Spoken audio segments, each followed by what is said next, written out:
Good evening, everybody. Thank you so much for joining us today. Before we get started tonight, we want to acknowledge that Gonzaga resides on ancestral lands of the Spokane Tribe of Indians. We are grateful to be on this land and for the support it offers us to manifest our intentions for a greater good during this gathering. Thank you all for being here this evening. My name is Adrienne Lighthouser, and I'm a business ethics professor here in the School of Business. This is the second of two public events for Ethics Week, which is an annual celebration of ethics that we have here at the School of Business every fall. Some of you may have been here last night for the Aram Business Ethics lecture with Scott Boris, which was a great lecture. This promises to be a great panel as well. First, I'd like to thank Dean Ken Anderson, the Aram Chair of Business Ethics, Brian Steverson, and AJ Hawk, the School of Business Marketing and Special Projects Manager, for making programs like tonight's possible.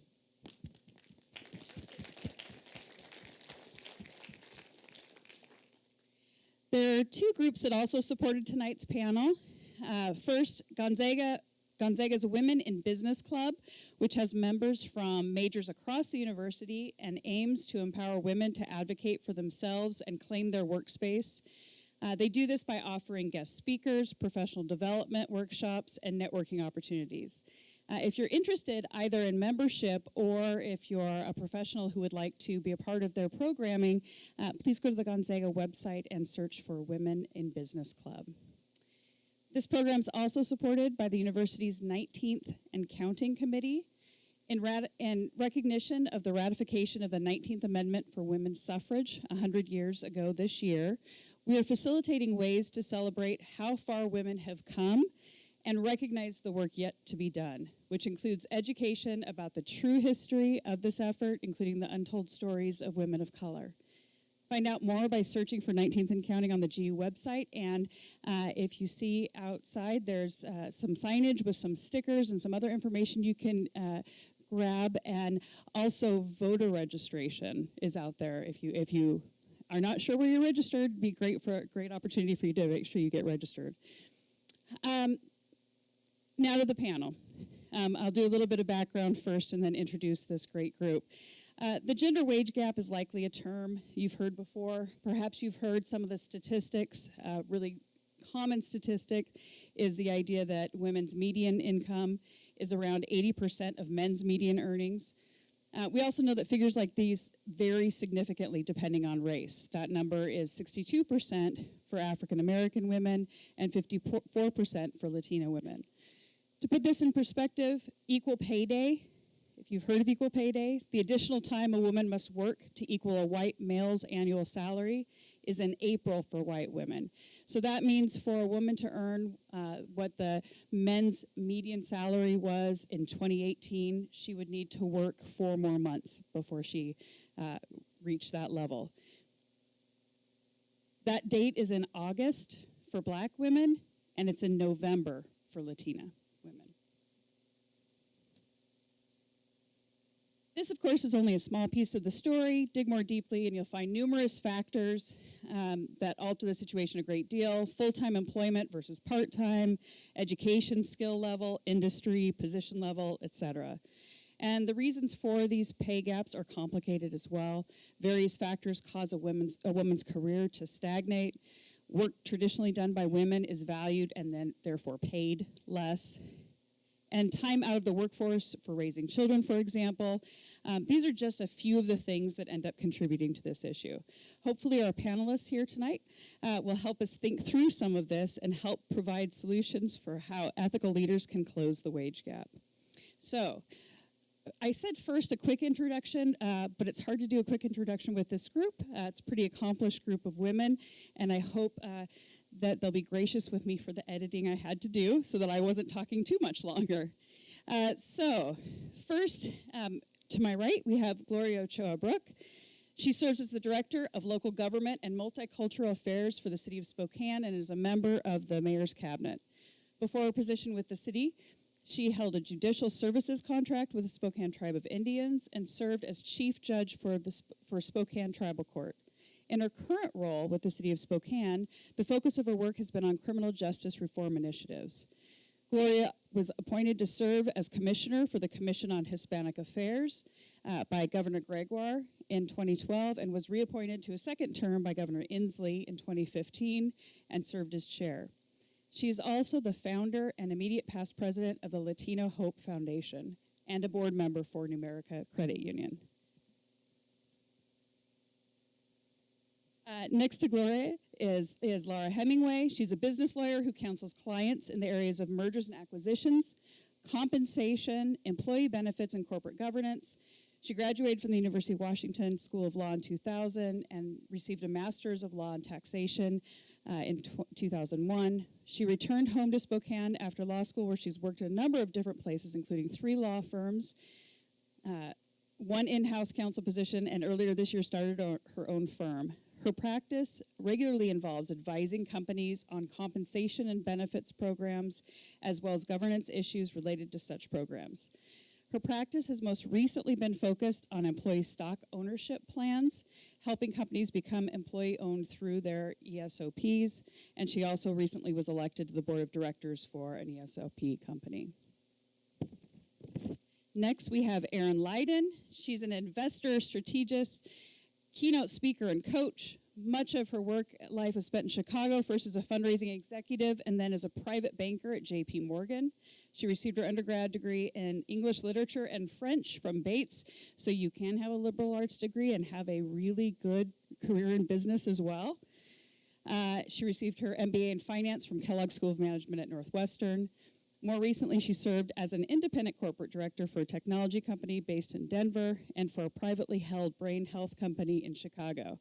This fall, she will present Equal Pay for Equal Work at TEDx Spokane and at the National Association of Women Business Owners Inland Northwest Women's Day Conference. Next, we have Ada El-Atmani Estrada, who serves as the Dean of Global Education and Strategic Partnerships at the Community Colleges of Spokane. As the Senior International Officers at CCS and passionate supporter of global education, Ada provides leadership in the development, enhancement, and promotion of campus internationalization. It's not an easy word to say, though. Prior to this role, Ada served as the Assistant Dean of Global Education and Strategic Partnerships at CCS, helping Spokane Falls and Spokane Community College integrate global into their planning.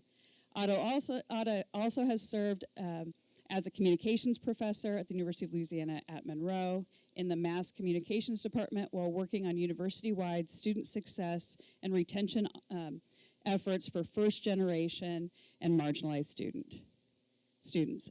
Ada believes that her calling is to make the world a better place through higher education, one student at a time.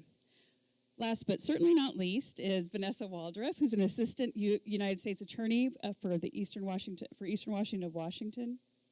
District of Washington, where she represents the federal government and its agencies and employees in civil litigation in the district. Vanessa's practice includes a variety of civil defense matters with a focus on environmental, administrative, and employment law. She also investigates and litigates False Claims Act cases involving fraud on the United States and civil penalty cases for violations of federal health, safety, civil rights, and environmental laws. You'll also find Vanessa in the School of Business classroom in the spring, where she's going to be teaching employment law for us. So first, a round of applause for all of our panelists.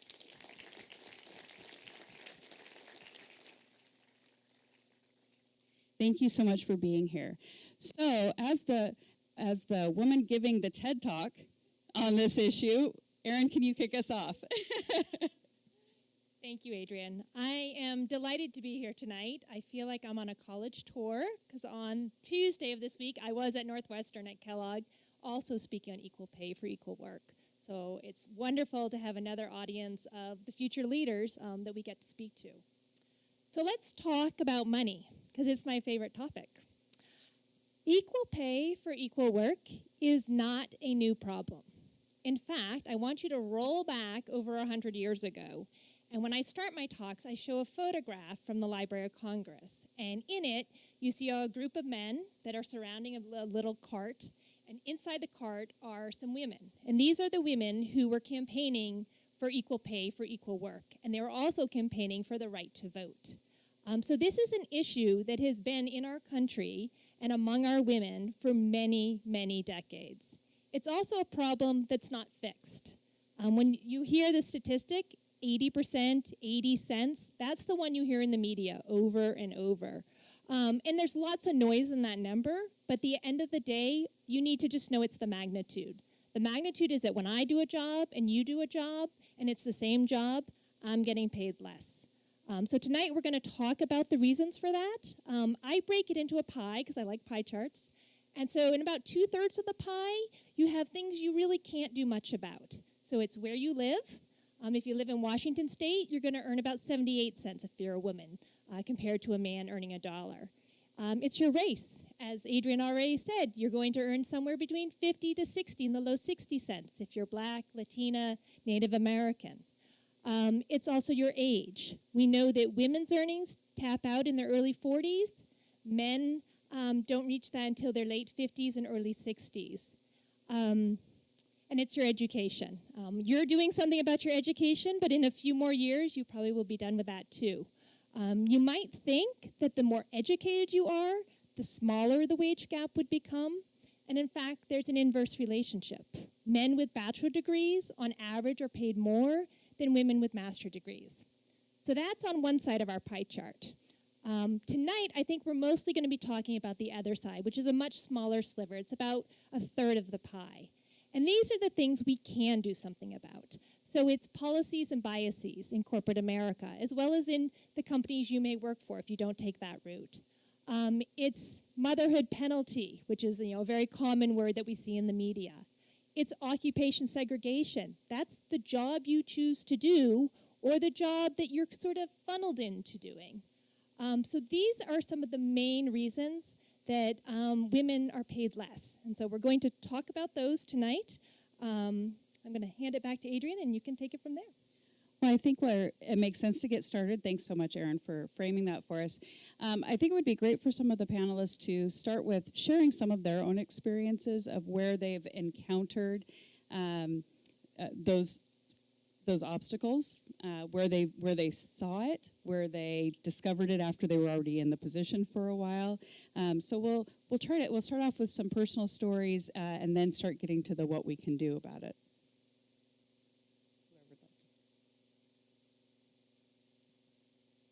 I'm Gloria Ochoa-Bruck, and actually I'm a Mexican-American. And so I kind of have I call it being the invisible minority. So so I'm definitely not white, as you can tell. But I'm also not, I'm going to say, because I'm a Latina, when people think about diversity, they usually think about other races. They think about African-American, Muslims. But if you're Latina or even Asian, we kind of fall into this space where we actually feel invisible a lot of the times.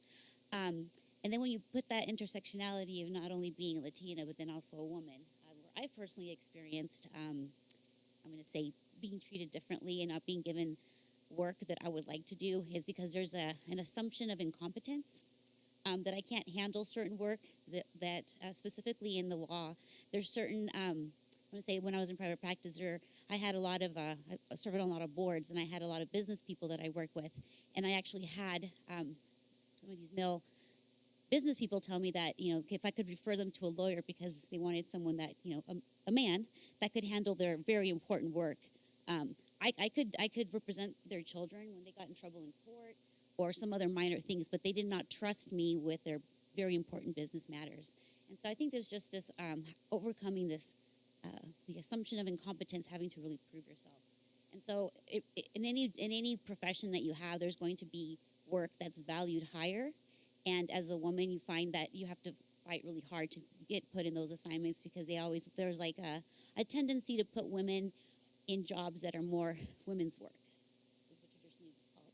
And so, as an attorney, it is really difficult to break into some of these more business-oriented types of practice areas because of that.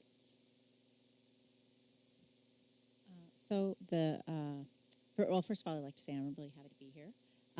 And the story that keeps coming to mind for me in thinking about this issue that is from my experience is I was involved in a hiring committee. I was an associate representative, so not yet a and there were conversations about who was eligible for what raise and bonus and things like that. And the view of a woman who was going to have a family, oh, she just got married, she's probably going to have a family soon. There were conversations like that. There was never a, she's going to have a family, so we're not going to advance her. There was never a direct dotted line like that. But when they spoke about the male associates that had just gotten married and are starting a family, it was, oh, well, he's going to have a family to support. We better make sure that his compensation is elevated appropriately so that he's happy, so that he can support his family. But the conversation about the female associates who might be of family-bearing ages was never like that. It was concern about whether or not she was going to be able to continue to deliver the billable hours, whether or not she was going to stay committed to the practice. In the history of this particular firm, they had a lot of women that had come and left. That does happen, but that doesn't mean that I was the sole breadwinner for my family when we had children, and I made a practice of always saying that so that I wouldn't be taken as, oh well, her income is just supplemental to whatever it is her husband's doing, so it doesn't matter if she makes top dollar or not. And so that was one of the ways that I kind of went out there and said, no, my husband stays home with our children. It's just me. So I need you to, I need you to not take that kind of second class approach that I was witnessing happening in some of those meetings. So I worked on Wall Street. Who wants to work on Wall Street? Come on, put some hands up. It's a really good place. Okay? I started in 1999. 1999, I don't know if you guys were even born yet. Probably not, barely. It was a really good time to be in banking, and got my job, did my first year of work, and the way it works is you get paid a bonus after 1 year in January. And that's, your salary will pay for your rent, it will take care of you, but it's your bonus that's going to make you wealthy in banking. And I got my bonus, and I was thrilled. It was a bigger number than I had ever imagined I would earn, particularly being a liberal arts major in English and French. And when I got the bonus, I said thank you, and I walked out of my boss's office. And this is a time in banking that's evolving, but there's very much a culture of pay secrecy. And in fact, at that time, you could be fired directly if you talked about your compensation. But what do? All the young associates and the young VPs, we go out after bonus and we start talking. And I only dared to ask one fellow banker. We had basically identical backgrounds. We started on the same day, same position, exactly the same education. And I asked him what he made. And he made 25% more than I did. 25%. When you're talking six figures, that's a lot of money more. And I said, wow, that's fantastic, but do the initials, and that's what I was thinking. How did he get that? And he said, I asked. And as smart as I was, I didn't know to ask for more. And it was like getting kicked in the gut when it happened because no one told me. Like I missed out on that whole secret conversation that had happened where everybody knew to ask for more than what they were given. That was the year I learned a whole lot. It was almost 20 years ago that happened. So that really has been what has kicked off my passion for this topic.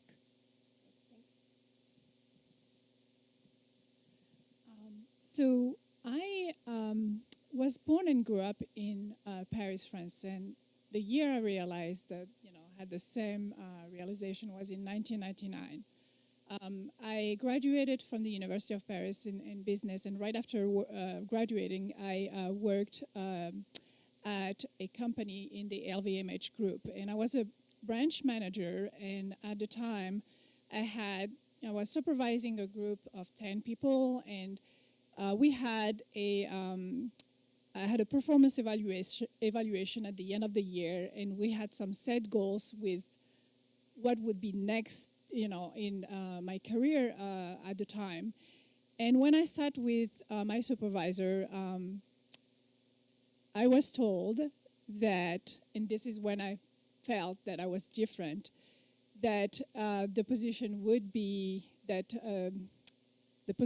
going to someone that I was supervising.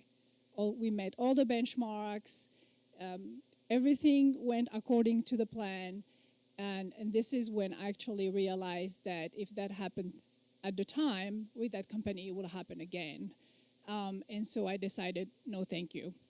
I was not going to stay, and I was going to further my education. And this is when I made the decision to come to the United States as an international student and to further my education.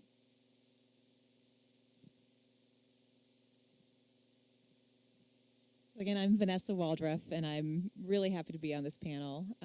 My story is a little bit similar to Erin's in that the realization of, oh, I should ask for a raise, except it's more embarrassingly like this past year. So I'll give a little background on my time post-law school, because I think there are some key times in your careers that you can use my advice of ask for a raise.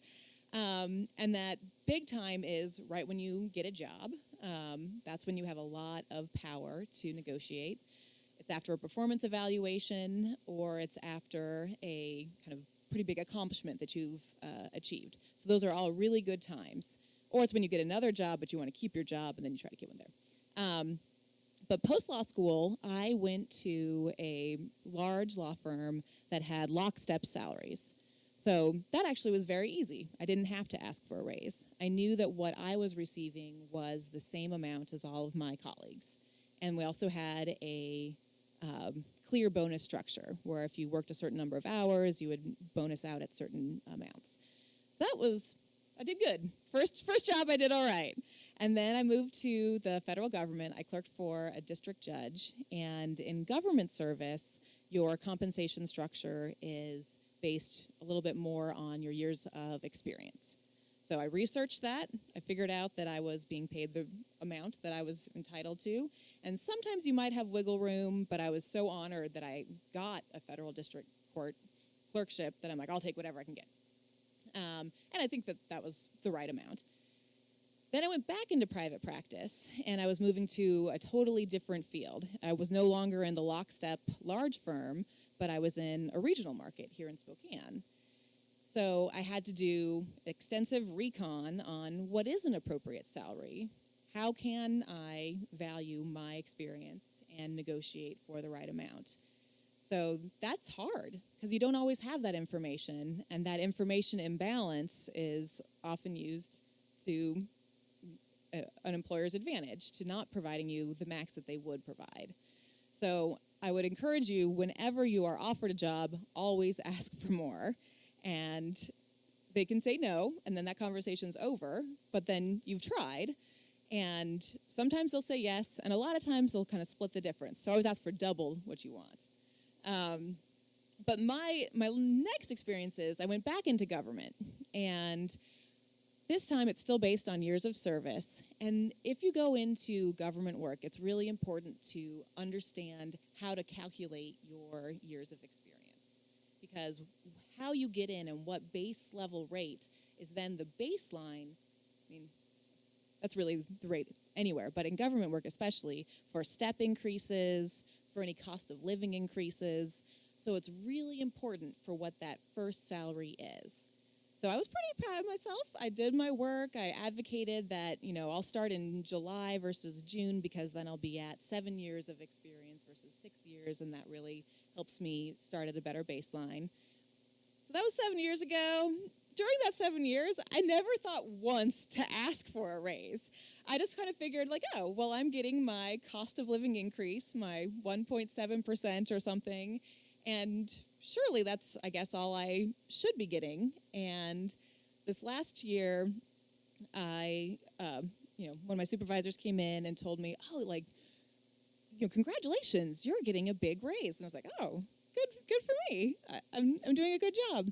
And I told some of my colleagues at other government offices what had happened. It's like, because I've never gotten a raise, and this year I got a really big raise. I was like, Vanessa, it's probably because they hired somebody new at a higher raise than you, and they had to make you meet that amount because you've never asked for a raise. So that was kind of embarrassing to me, because I think of myself as this advocate for myself, for other women. I want to, advocate for other women in my office, and I've not always done a great job asking for myself. And it can be uncomfortable to do that. There's still secrecy behind the step increases of what my colleagues are making, and I don't really want to ask that question. So there are still challenges. So understanding your compensation structures and understanding what your value is to the office is really important. And every time there's a performance evaluation where I got, my gold stars, I should have been saying, is this an opportunity for me to request a step increase? Because then I would have had my cost of living increases on top of that. I would have had any further step increases on top of that. So don't let that go once you're comfortable in your employment, because you kind of think that, well, surely I'm just getting the raises that I should be getting, because you're not getting the raises that you're asking for, which is really necessary. Thank you. So one of the things that hopefully you heard when Otto was talking was that she experienced this in France. So this is a problem worldwide. This is not just the United States. There are countries that are better and countries that are worse than the United States. The United States, however, is lagging behind. An awful lot of countries are passing us in closing this wage gap. And so it's an important thing to keep in mind that this is, when we talk about things that are systemic problems, this is systemic in a global way, right? And one of the things that Erin brought up, Laura brought up, I think, is really helpful, is one of the things that we find is this motherhood penalty works the opposite for men. So at the same time that the assumption is that a woman's going to take some time off, or she does take time off, at the same time, men's income levels, men's salaries actually go up when people find out they're going to be a parent, right? So that motherhood penalty hits you twice, really, right? So it's particularly difficult to overcome. One of the things that we want to talk about is ways that we can advocate for ourselves, but also, so asking, right? Negotiating. We know that most women, their first jobs, they accept a lower salary than most men do, right? So you're starting off, as Vanessa was saying, right from the start at that lower amount, and then everything builds from there. We know that there are issues like when you're asked what you were making at your previous position, because if you were already started lower, then that gets put into the compensation. So we have this idea of, you have to ask, you have to self-advocate. But I'd also like to know some of whether it's employers or yourself that has tried to address some of this head on. So it isn't just up to the individual employee to make sure that she is advocating for herself. I don't know who wants to start. So there's that saying in business: you can't manage what you don't measure. And so if a company wants to address this issue, then the very first step is to do an audit of the workforce and the salaries that are being offered, and to plot it out. Like, you look at the org chart, and are all the people that are at the same level in the org chart falling within a similar range, and is there a gender or race disparity among how the salaries are falling across the group? So that's kind of the very first thing out of the gate that a company needs to do if they are committed to addressing this issue head on. There's a number of policies that they can put in place once they've done that audit and kind of looked at what is the nature of the problem and what do we think are some of the sources for it. You can have a no negotiation policy, and you say that in your offer letter, that we're not going to negotiate this salary with you. This is our highest and best offer, and we'd like you to accept it. That puts companies on the spot to make sure they are putting out their best offer. I think that actually sounds like a great idea. I don't know of any companies that are currently employing that practice, but I know that is one of the ways that companies can seek to approach it, so that they're not falling into that trap of the negotiation disparity. Some people negotiate, some people don't. I have also heard that there's studies showing that even when women do negotiate, they're more likely to not be successful in the negotiation, or they aren't as successful in getting, they get a little more, but not as much the amounts that are given to men in those negotiations. The other thing to keep in mind in looking at the company perspective is that you can't just be one and done. You can't do one audit and say, oh, we fixed it, great. That as your business continues to grow and you're bringing new people in, new hires, you know, if you're still asking that salary history question, then that salary history is perpetuating the bias that people are bringing from other places. One of the companies that I've read a bit about was talking about how they did a bunch of acquisitions. So they increased their workforce by about 25% over the course of a year, and they were expecting that they were going to get gold stars on their audit again when they did it after fixing it the first year.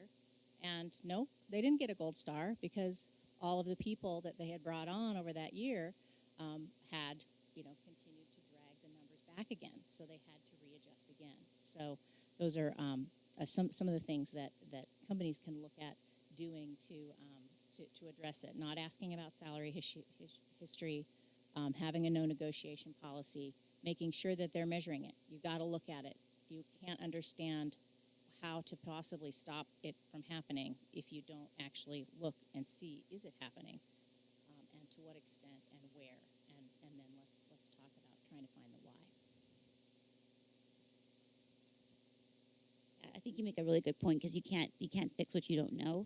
But then once you know that what you have an issue, I think another thing is having an actual plan of how you're going to address it. That's a formal plan that has like actual goals and objectives. Because what you find a lot is that there'll be like an acknowledgement that there is an issue, but then there really isn't any intentionality around how do we create opportunities for women to take on those roles that will allow them to advance, and what is the criteria that you're utilizing to advance. Specifically, when you're dealing with, you know, women that primarily, statistically, they're the primary caretaker of their families when there's children that are sick, or there's even parents that are sick and elderly. Women take on that higher burden. And how are you measuring? Is it face time or is it productivity? And so really being intentional about how you're going to be addressing it, and that it isn't just an aspirational goal without any action plan behind it. So I would say all that they've said is great. And as a woman of color, I would say, you know, it's very important that it's an integrated, systematic approach that begins in the selection and recruiting process. Because what we know from research is that to advance in career, especially for women of color, is a little more difficult. You see in the management position, the higher position, women of color not really well represented. And so there should be really an intentional effort to have that in the selection, the recruitment, the retention, the succession planning, so that we have more representation of women of color in leadership position. And they also can serve as mentor. I think another component that's important is the mentorship, because we need more women that can do that sort of mentorship and support of career advancement for women of color.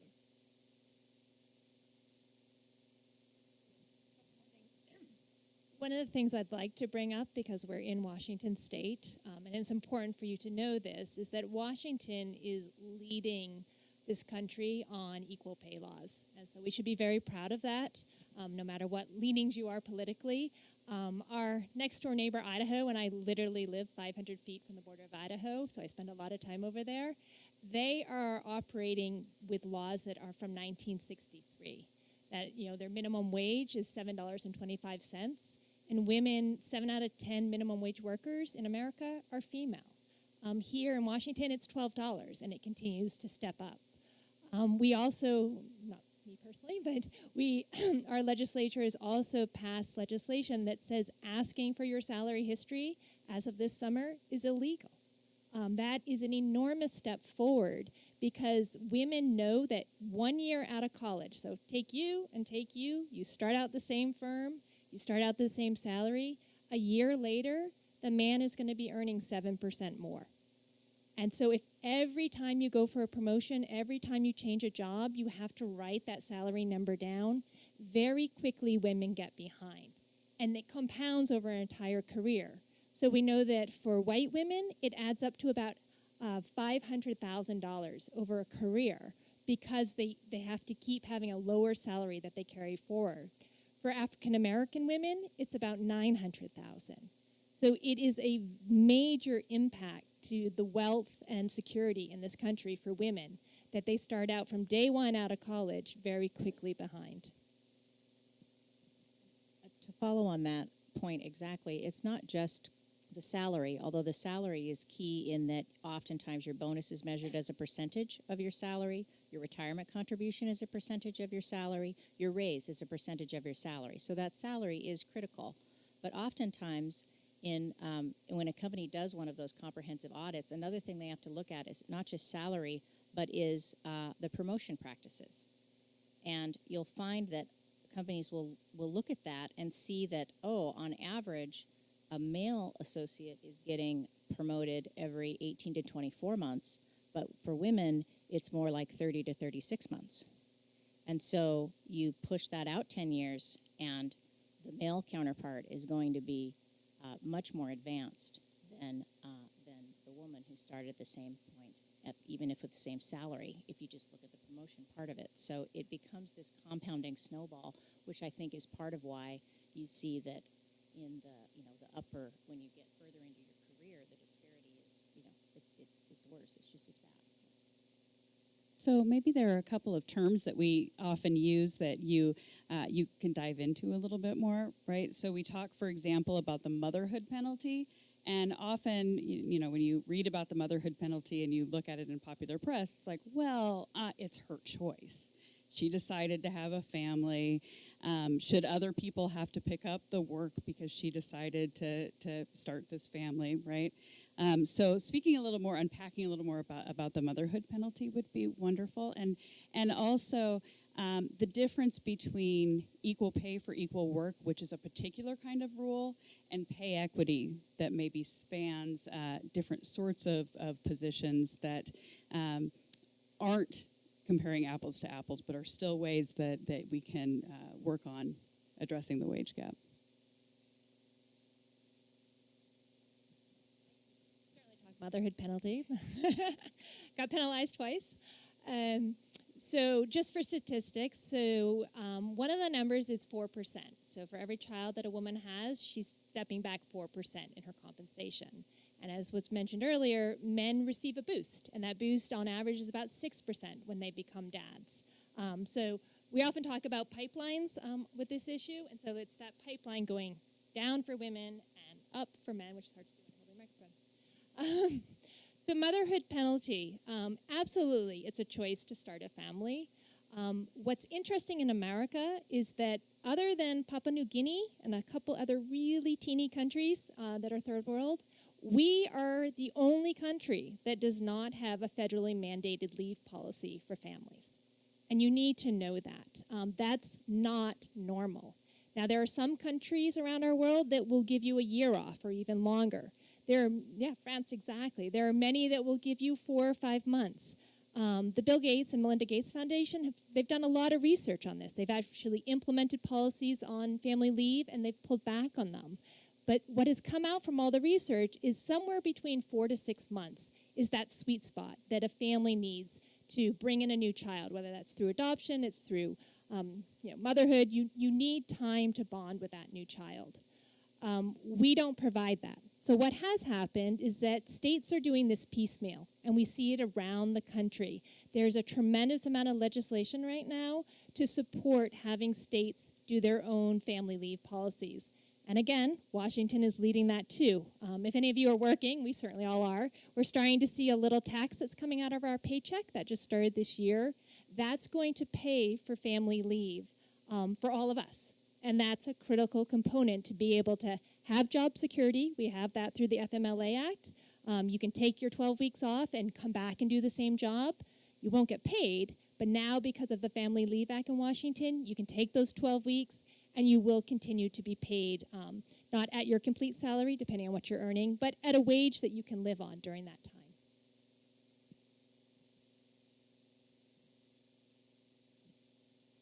And there are still, huge structural problems. So individual, I kind of came into this wage gap very much wanting to give you guys an action plan of one, ask for a raise, and then two, have a plan.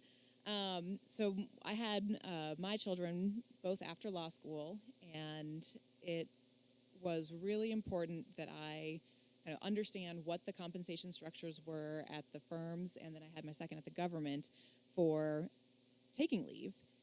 And it's still the case, which seems shocking to me, that there are very few women who have actually gone through that. In my office, there had only been, I think, 2 other female assistant United States attorneys who had ever taken maternity leave. So the office really didn't know how to deal with it. They're like, I don't know, what do you need, a month? I'm like, I think I need more than a month. And then it wasn't intended to be evil. They just really didn't know. And so as much as you can, educating yourself about your rights under the FMLA, that you're entitled to 3 months to 12 weeks. And now the Washington state protections that are even stronger, which is a huge benefit. So those structural frameworks are really important. But talking to your employer about what your plan is. My plan is that I'm going to come back. I'm going to take leave. This is how my cases are going to be covered. This is how my work is going to be covered. I don't want you to feel like you're on your own in the world. You should plan your families, but it's really important to have a plan that you can propose to your future employer about how you're going to cover your work, and not let them feel like it's like, oh, well, surely they're going to leave and we don't, trust them to take care of this. I think that type of open conversation with your future employer is really important, and you laying out what your expectations are will also allow you to be in a better position to negotiate the best case scenario for yourself. And fathers, take leave. That's a huge part of this too. Take the leave that you need for your families, and don't feel that only women should be taking it. That's a big part of evening the playing field for everyone. And do your part at home. This is a big, the service work that women do both at home and in the office are wonderful roles that women can take and are very important. But identifying appropriate compensation and a good plan that works for your family is really important. So I'm an overachiever. I have 4 children. Done it 4 times. And so I think one thing that also, depends on the nature of your job. And so I had my oldest, who's 24 now, I had him when I was going to community college at the time, working a full-time job in retail they had no benefits. And so that was like, as a mom, that was a huge set of challenges I had to overcome. Then I had my other 2 when I was working for my second oldest son at the prosecutor's office. And to Vanessa's point, there was a lot more structure in that to support me being able to take 12 weeks off to be home with him. I didn't get paid for the full time, but just having that job security, knowing at that office there were a lot of women that were in and out of maternity leave. There's a lot of the prosecutors' offices are kind of entry level positions out of law school, and there's a lot of young attorneys, and so that was a great environment to be in when I had Max. Then I had my daughter when I was in private practice. And when you're in private practice, you're your own boss. Either if you don't work, you don't get paid. That was another experience because I actually was in the hospital under anesthesia. Apparently I signed documents that I don't recall. And I actually had to get driven. I had to have somebody drive me into the office like a week after because there was nobody else to cover for me. It was another set of challenges. And my youngest, I was also in private practice. And it will take 4 weeks off. So I think as women, when you're I love being a mother. It's like the greatest role I have. I treasure being a mom. I love being a mom. But it's also, I think there's also an acknowledgement of when you are going to be planning your family. My oldest is a surprise, so it wasn't totally planned. So that happens sometimes. To also kind of do your research and figure out what's available, what kind of support system can you put in place, because because you do have you're carrying the baby, you're doing all the work, you have to do all the recovery afterwards. I'm going to say that's a reality that you really can't take out of this conversation, is that there has to be also a lot of planning on your part of how you're going to make being a mother fit into what your goals and your career aspirations are. you can do it. It just also requires your own personal investment of what does that look like for you.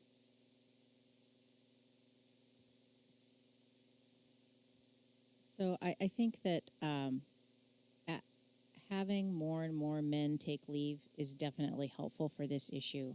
It means that it's not just women who have this 3-month gap in in their career for 1 year. So I think that is important.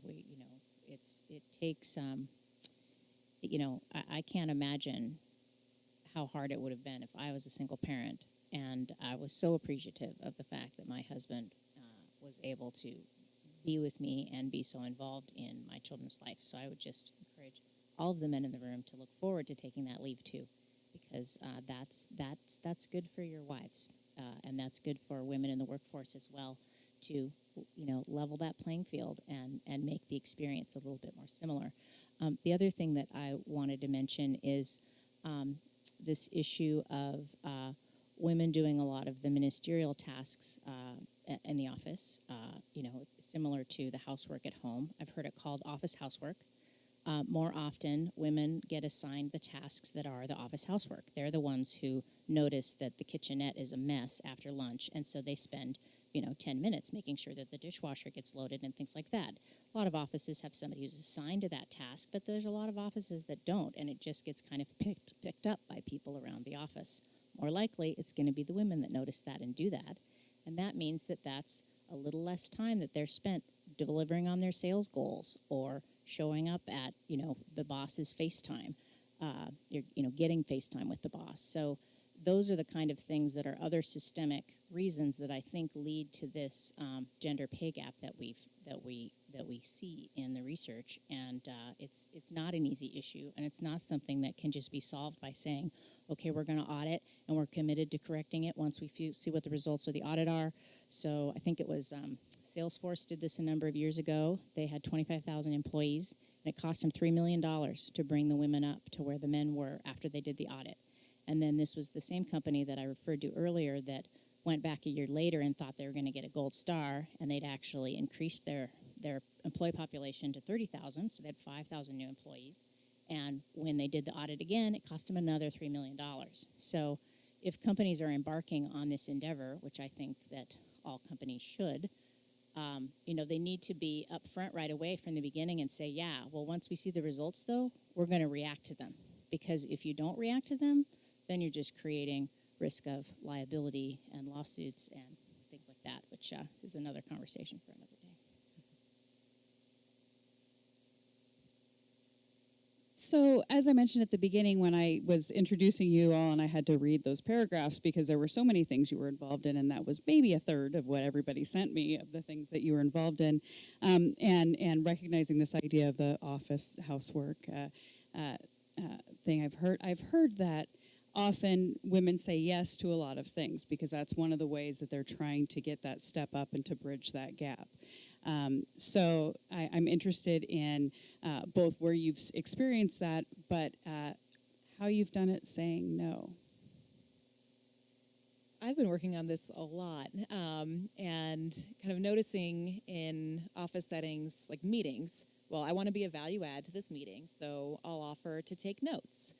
But then when I'm taking notes, then I can't be the person leading the meeting as easily or even contributing as constructively to the meeting because I'm taking down all the men's ideas. But no, just like the ideas that everyone else is saying. And I was grappling with this because I want to have a voice at the table. I want to be value added. And I think taking those notes sometimes is. That's a good way to enter the door. But I shouldn't be doing the notes at every meeting. Maybe speaking up and saying, hey, can we take turns? And then, each person will take a turn and circulate the notes after the meeting. And if you're a leader of the group, assigning people, okay, it's you this month, it's you this month. And speaking to some of the office housework issues as well, there's a lot of value in having, making sure your assistants receive gifts or that other people at the office have parties. But if it's always me throwing a not very good party, I'm not even good at it, but I feel like, oh, I should do it, then that's not fair because I'm not doing all my work tasks that I'm actually evaluated on and ultimately compensated for. So I think the ways you can recognize it is, am I doing things that are not on my core job description? Am I offering to do a lot of extra stuff that is not going to be long-term benefiting my career and my development? And if that's the case, are those tasks that should actually be shared among my colleagues? And speaking up, if it's you as a coworker level, saying, hey, let's take turns doing this. And if you're in a management position, recognizing that and either compensating it and valuing it as part of a performance metric, or making sure that that's properly distributed. And I think it's just being bold. I think that there's, especially women, we're expected to be nice. And if somebody says, hey, Vanessa, will you throw the baby shower party again this month? There's this fear, if I say no, they're going to think I'm not a nice person. But if a guy says, nah, I'm not available, they're like, okay, I guess he's not available. And so I think it's, I think it's like, as a woman, it's important to be able to, I read this book, it's like, it was about like, it was about not being liked. Like, it's okay not to be liked. I can't remember the exact title. It'll come to mind later. But it was a really, I'm going to say, thought-provoking book, is that sometimes it's okay not to be liked. If something is not on your objectives, your agenda, things that are going to further you and your family and your goal aspirations, you're not required to do those things. And if somebody, and it doesn't matter what other people think about you not being nice to do the baby shower again this month, that's not your problem. That's not what you're going to be evaluated on, is what a great baby shower you throw. I have this quote over my phone because I have this yes problem. Because I'm a helper. I'm a natural. I just like to help, and so I get asked to volunteer a lot, and I go through these waves where I'm not being very thoughtful about when I say yes to something, and then I'm like totally overwhelmed with all these free things I'm doing everywhere, and I freak out, and so then I start pulling back, and so I have this reminder that says, if somebody asks me to do something, is this something that anybody else can do? So if you say, man the front desk at this event, hey, anybody can do that. But if somebody asks me to do something that I have an expertise in, or I have special connections with, that actually is going to contribute either professionally or personally, then those are the things to say yes to. And so I think it's just being very, very intentional about what you say yes to, that it actually has that there's a value to you and to what you're trying to do in your career. One thing I would add to that, which I also often say to people like you who are just starting, you are going to just be starting. So you're going to be asked to do a lot of things you probably don't really want to do. One of the most important things you can do is tie yourself to revenue. Whatever that is in the company you're working for, make sure that when you take on projects or there are different assignments that are getting handed out, you're raising your hand on the one that's tied to revenue. If you can't get on that one, then you're on the one that's cost cutting. You stay with the numbers. Even if you're not a numbers person, I don't care if you're scared of math, make sure that the projects you join have measurable results.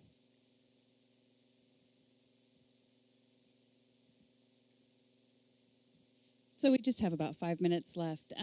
Anybody dying to say a couple of last words of wisdom, and then we can see if we have a question from the group?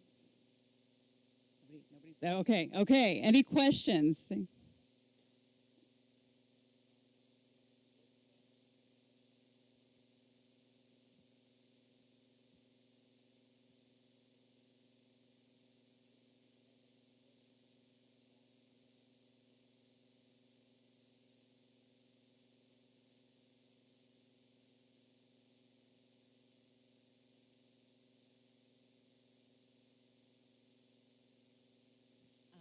So, do you want to?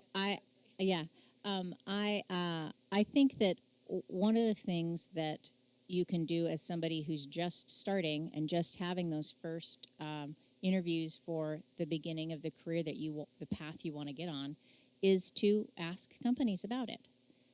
If you're applying for a job at a very small operation, it's unlikely that they, have done a pay equity audit.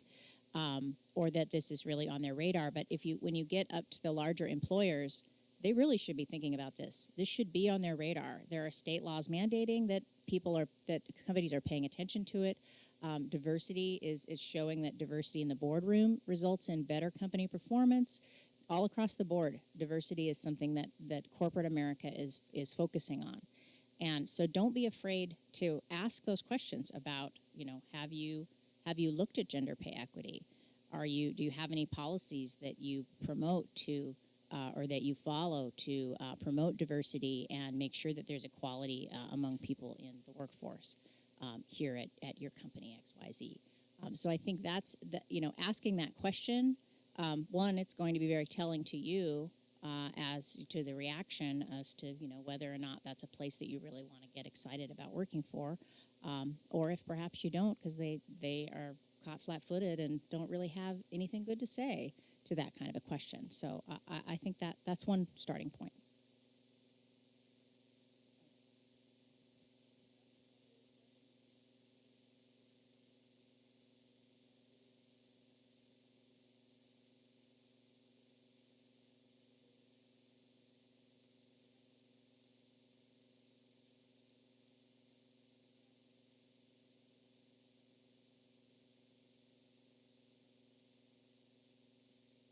I think that looking for programs like that within companies is going to be a good sign. It's an indication that they're paying attention to something that has to do with the gender disparities or race disparities. But I don't know that that's, as you said, sometimes there's a lot of talk about people, places promoting that, and the women get to have a cocktail hour where they talk about, being professional women and how great that is, but it doesn't actually really result in anything. So it's not necessarily a silver bullet, but I think that it's a good indication that it's on their radar. I would agree with that, and I think that just definitely raising it in your interview about what does this company do to encourage pay equality? Having clear compensation structures is a really key component to ensuring that. If compensation structures are very opaque, or there's even contract clauses that say you can't speak about your salary, those are not unusual, then I would be concerned. There's more opportunities for there to be bigger disparities if there's a lot of opaqueness around that. And just as a pro for women's groups in businesses, join them if you're in the business. Find out if that is a real deal or a cocktail hour, and that is an opportunity to make connections with other women, seek out mentoring opportunities, and definitely go outside of your workplaces as well. I'm an attorney, so within bar associations there can be groups of women attorneys, diversity organizations, and that's where you can meet a lot of other people and find out what are their salaries? Are you being compensated properly? And having those clear communications to understand what your skill set is compensated for on the market will help you be a better advocate for yourself.